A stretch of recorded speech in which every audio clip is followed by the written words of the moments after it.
Welcome to Dependable Flame, where we explore vintage petrol lighters, ashtrays, tobacconiana, and other useful mechanisms. Make yourself at home.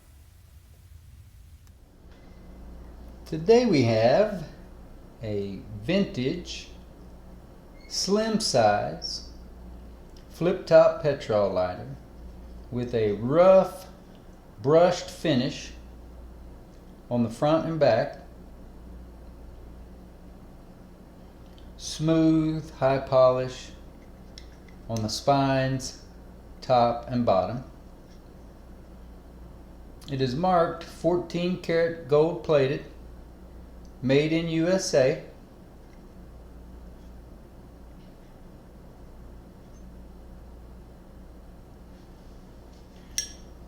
And as far as I can remember, I don't think it has any other markings.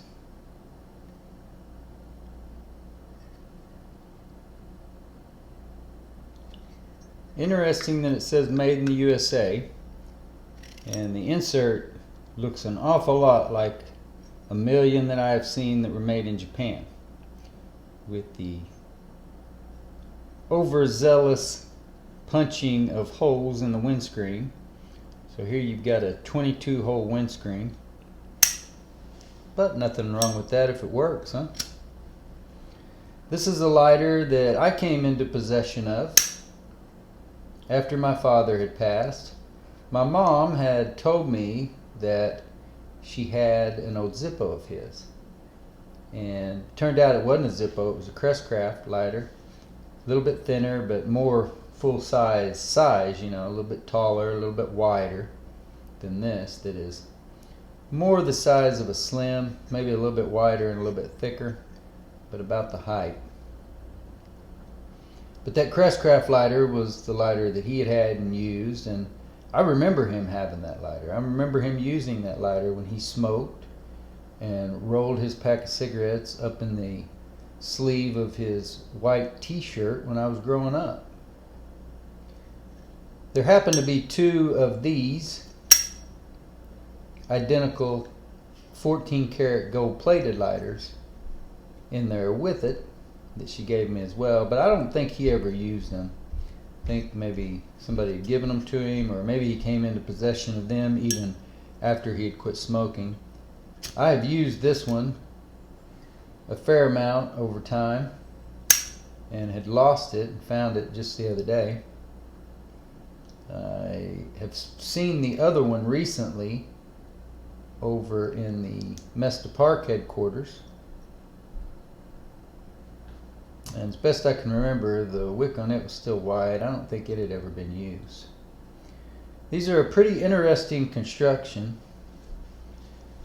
Rather than being pressed out of a piece of sheet metal or however it is that a Zippo is made, looks like this case is a piece of rectangular tubing that the base was welded or soldered into the bottom of. I think you have the same with the lid most likely. It was probably just finished a little better. Or it's possible that the lid was pressed out. I don't know. We've talked about it many times. You guys all know I'm no metals expert. See the scuff, scratches from wear and use, but also from, looks like, machine handling and such, most likely in the manufacture of the lighter. Has a sort of light felt pad, not real thick. Looks very clean inside though. Don't see the wick here from the bottom. I believe that is the original wick, and you can see the small bit of carbon buildup, charring of the wick from where it has been used.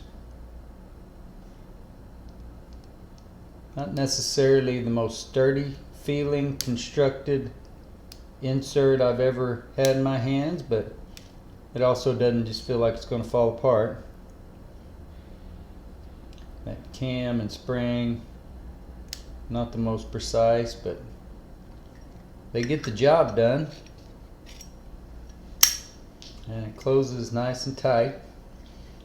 But you can see where it is rounded, so if it is tubing that has been welded onto, they really finish the top off and ground the weld or solder down to a nice rounded smooth finish, better than on the bottom where you can just see the joint of where the two meet, where you've got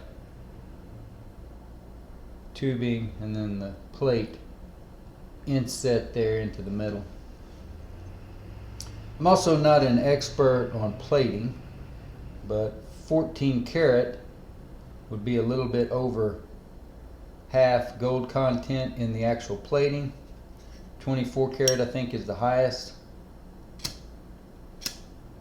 So the plating content, not the greatest, not 14, 18, or I'm sorry, not 18 or 24, but 14.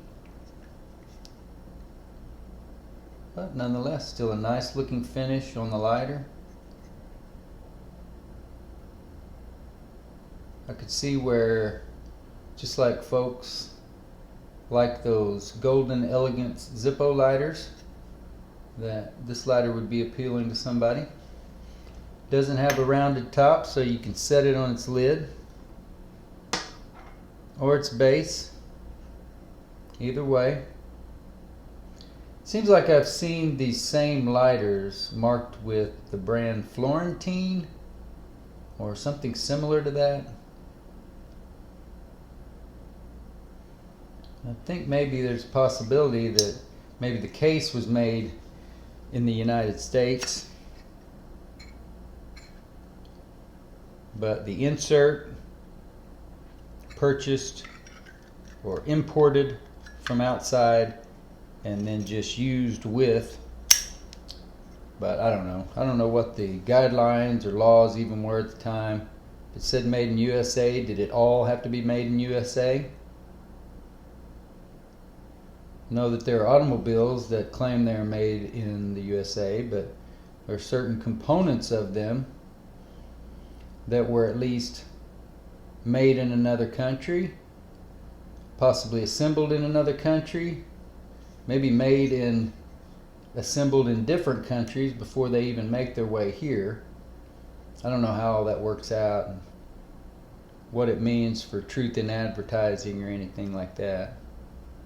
But for me, what it amounts to is another usable old relic that, while my father may have never used it, it did belong to him, and it was in his possession, and I'm glad for it to be in mine, and will use it as often as I can.